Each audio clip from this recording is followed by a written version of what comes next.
Est-ce que tu remarques finalement une certaine tendance vers les profils qui peuvent se lancer et les points bloquants qu'il peut y avoir sur ces leviers d'action pour vraiment avoir de l'apport de missions récurrents et distribuer de l'affaire, quoi. Parce que finalement, Ouais, le carrément. business de freelance, c'est ça, quoi. Exactement.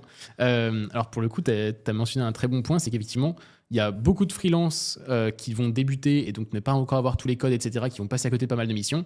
Et à l'inverse, il y a peu de freelances qui du coup ont déjà mis les bonnes dispositions, enfin toutes les choses en place, qui eux vont avoir beaucoup de missions et vont pouvoir ensuite les redistribuer. Ok.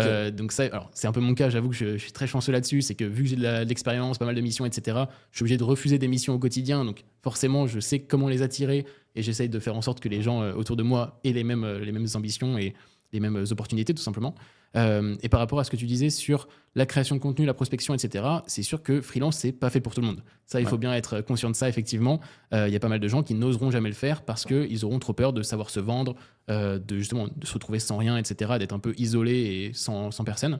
Donc ça, c'est évidemment important d'avoir ça en tête et de ne pas se dire que c'est cadeau, c'est l'opportunité d'une vie pour tout le monde. Mm. Non, il faut quand même avoir les compétences d'une part et l'envie de justement d'avoir son propre projet et de faire les démarches, sans quoi tu ne trouveras jamais rien si tu restes dans ton canapé assis à rien faire.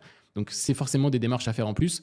Pour la création de contenu, comme tu l'as dit, c'est un peu traître parce que ça va pas t'apporter une mission tout de suite. La Non, création de contenu, il faut être ultra discipliné, il faut le faire sur plusieurs semaines, voire plusieurs mois minimum, je pense. au moins, ouais. Ouais, clairement, on est Facile, d'accord. facile. Je pense Euh, qu'on peut avoir un retour qu'au bout d'un an d'expérience au exactement. moins.